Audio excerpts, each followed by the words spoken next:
गोर लगे छी अपने सबके मिथिला संस्कार पर स्वागत करे छी। एकटा भगवती के गीत दै छी। अब नवरात्रो आबी वाला है, चैती नवरात्रा। एकटा भगवती के गीत दै छी, से सुनू। चढ़ल चैत उत्पत्ति आहो रामा, मैया के भवन में। चढ़ल चैत उत्पत्ति आहो रामा, मैया के भवन में। मैया के भवन में, मैया के भवन में, मैया के भवन में, मैया के भवन में। चढ़ल चैत उत्पत्ति आहो रामा, मैया के भवन में। चढ़ल चैत उत्पत्ति आहो रामा, मैया के भवन में। छोटी मोटी मैया रानी सिर पर सवार भेली। छोटी मोटी मैया रानी सिर पर सवार भेली। पल में शुंभ के वो मारे लक हो रामा, मैया के भवन में। पल में शुंभ के वो मारलने हो रामा, मैया के भवन में। चढ़ल चैत उत्पत्ति आहो रामा, मैया के भवन में।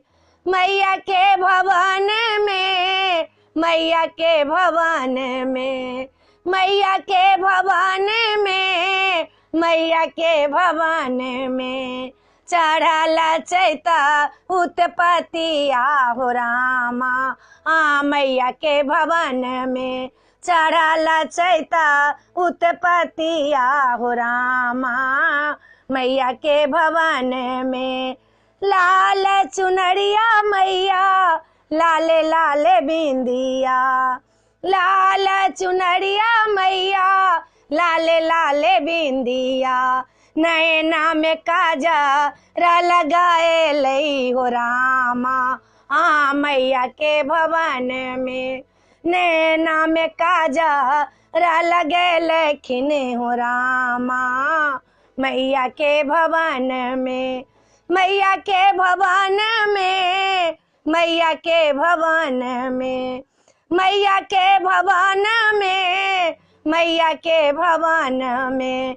चढ़ल चैत उत्पत्ति आहो रामा, मैया के भवन में। चढ़ल चैत उत्पत्ति आहो रामा, मैया के भवन में। नव दुर्गा में मैया शैलपुत्री छथिन। नव दुर्गा में मैया शैलपुत्री छथिन। नवो बहिनी कहाएलने हो रामा, मैया के भवन में। नवो बहिनी कहाएलने हो रामा, मैया के भवन में। मैया के भवन में, मैया के भवन में। चढ़ल चैत उत्पत्ति आहो रामा, मैया के भवन में। चढ़ल चैत उत्पत्ति आहो रामा, मैया के भवन में। एहि गीत में यह छला, एहि वीडियो में यह छला। अपने सबके पसंद आयत तो हमरा चैनल के सब्सक्राइब करो नहीं बिसरबै, आ लाइक करो नहीं बिसरबै। जय मिथिला, जय भोला बाबा।